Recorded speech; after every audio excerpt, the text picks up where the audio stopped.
entiende por diseño de pozos al conjunto de procesos encaminados a determinar las dimensiones adecuadas de la estructura física y a la correcta elección de los materiales a emplear en la construcción y el terminado del pozo.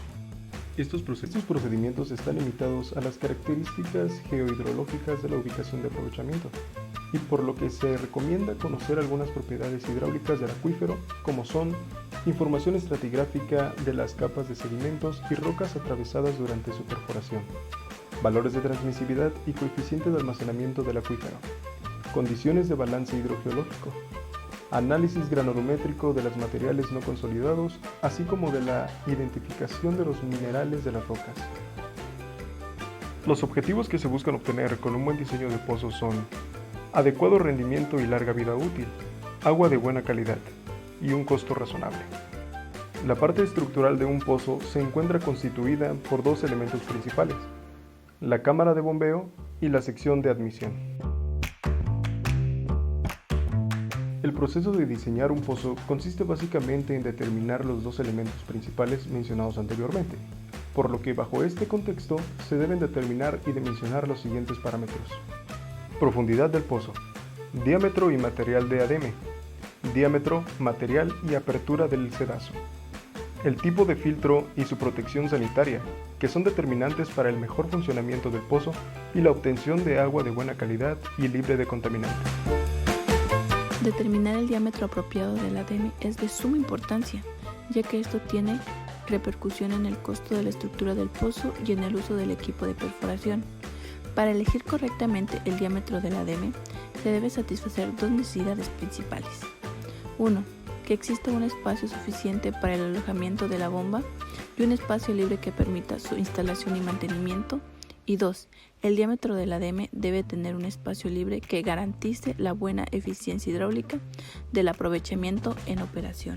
De forma general, se recomienda que el diámetro del tubo del ademe sea de 5 centímetros o 2 pulgadas, mayor que el diámetro nominal de la bomba requerida. En la tabla 6.1 se muestran algunas recomendaciones para determinar el diámetro del ademe en función del gasto que se espera obtener. Y a su vez, en la tabla 6.2 se presentan las máximas descargas de acuerdo a los diámetros del tubo de ademe. El espesor del ademe juega un papel muy importante en el diseño del pozo, ya que una de sus funciones es evitar zonas factibles a derrumbes o colapsos que perjudiquen severamente la estructura de un pozo. El diámetro exterior del ademe es por lo general de dimensiones estandarizadas, mientras que su diámetro interior está en función del espesor de la pared del tubo del ademe. El espesor del tubo por lo general se incrementa conforme aumenta su diámetro. Sin embargo, no necesariamente siempre es así, ya que cuando es necesario incrementar el espesor del ademe, se incrementa su diámetro. En el mercado se encuentra una gran variedad de espesores de tubos, de tipo 5, 10, 40 y 80, los cuales podemos observar en la ilustración 6.1. En la construcción de ademes para pozos de agua se emplean materiales que deben cumplir con ciertas características, por ejemplo, que sea de naturaleza tabular y lo suficientemente rígido para soportar los esfuerzos ejercidos durante la instalación y aquellos que se presentan posteriormente. Hoy en día se toma en consideración las características del acuífero en donde se instala la tubería y el tipo de acuífero a explotar. Algunos de estos aspectos son marco geológico, ambiente geoquímico, profundidad del pozo, tipo y concentración de contaminantes en suspensión y diseño del pozo. Referente al tipo de material para la construcción del ademe, las características más relevantes que muestran una afluencia directa en el desempeño del pozo son resistencia a los esfuerzos, tensión, compresión y colapso, y resistencia a la afluencia química, corrosión e incrustación. En ilustración 6.2 se muestran los esfuerzos ejercidos sobre el tubo del ademe. Hay una gran variedad y diversidad de materiales empleados en la fabricación de ademes, las que se dividen en tres categorías: los fluoropolímeros, los metálicos y los materiales termoplásticos. Los fluoropolímeros son derivados directos de los monómeros, son de alta resistencia al ataque químico y biológico, a la oxidación y al intemperismo, y a las radiaciones ultravioletas. En la tabla 6.3 se muestran algunos. Los ademes para pozos de agua fabricados en materiales metálicos pueden ser de varios tipos. Los más comunes son acero, acero de alta calidad, acero galvanizado, acero inoxidable. Son de alta resistencia a los esfuerzos, rígidos y más resistentes a la temperatura que los materiales termoplásticos, los fluoropolímeros y la fibra de vidrio. Los materiales denominados termoplásticos son fabricados a partir de derivados orgánicos y con estos materiales también se manufactura una gran variedad de accesorios para el acoplamiento de los ademes. Este tipo de ademe puede ser de cloruro polivinil, conocido como PVC, y de acrilonitle butadiense styrene, ABS. Los materiales termoplásticos son más débiles, menos rígidos y más sensibles a la temperatura que los materiales metálicos.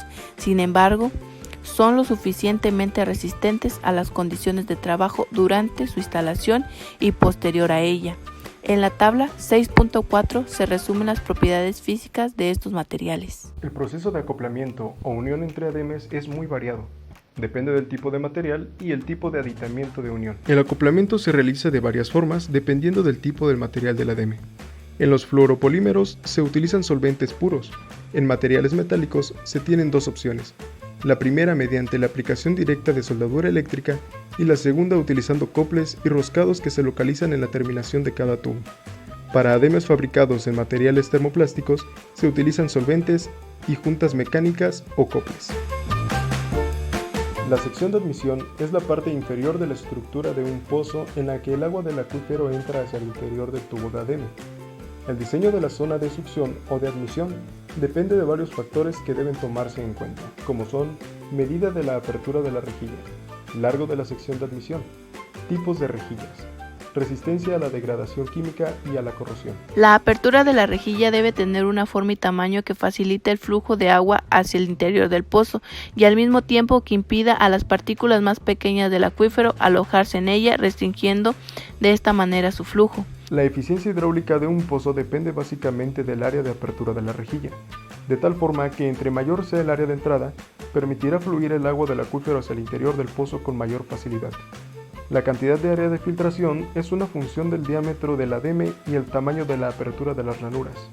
En el mercado nacional hay una considerable variedad en sedazos de diferentes tipos de ranuras. Tipo persiana. Está fabricado en materiales sólidos. El número y medida de apertura depende de la firma que lo fabrican. En ademes de este tipo, el área de filtración es limitada. Ranura tipo puente o de canastilla. Tiene un área mayor de filtración, disminuye pérdidas por fricción y están fabricados en materiales metálicos y presentan un bajo costo. Ranurado mecánico. Se encuentra en medidas estándar con ranuras colocadas tanto horizontal como verticalmente. Está fabricado con materiales termoplásticos, con fluoropolímeros y con fibra de vidrio. La función principal de los filtros es la de impedir el paso de partículas, lográndose de esta manera un mejor funcionamiento del pozo. En la ilustración 6.8 se muestra el diseño del filtro de grava para un acuífero de arenisca semiconsolidado. Los aspectos fundamentales que se deben considerar para el diseño de los filtros artificiales son los siguientes: tamaño del grano del filtro, espesor del filtro, tipo de material del filtro, longitud total de la sección ranurada y tamaño de la apertura de la ranura. Se conoce como estabilización de la formación al proceso mediante el cual se rellena el espacio anular alrededor del tubo de ademe y la pared del agujero, evitando de esta manera que los materiales situados encima del acuífero se colapsen y formen socavones durante el proceso del desarrollo del pozo. Se utilizan materiales cuya mezcla es menos uniforme que los utilizados como filtros, por lo que se pueden emplear arenas gruesas y mezclas entre arenas y gravas. Para aquellos aprovechamientos hidráulicos diseñados para abastecer de agua potable a comunidades, se recomienda la utilización de aditamentos conocidos como protecciones sanitarias, empleados con el fin primordial de asegurar la obtención de agua de buena calidad, libre de contaminantes y segura para el consumo humano. De acuerdo con la estructura y diseño de pozos, hay dos áreas que son más susceptibles a la contaminación: la terminal superior del pozo y el espacio anular entre las paredes del acuífero y el tubo de ademe.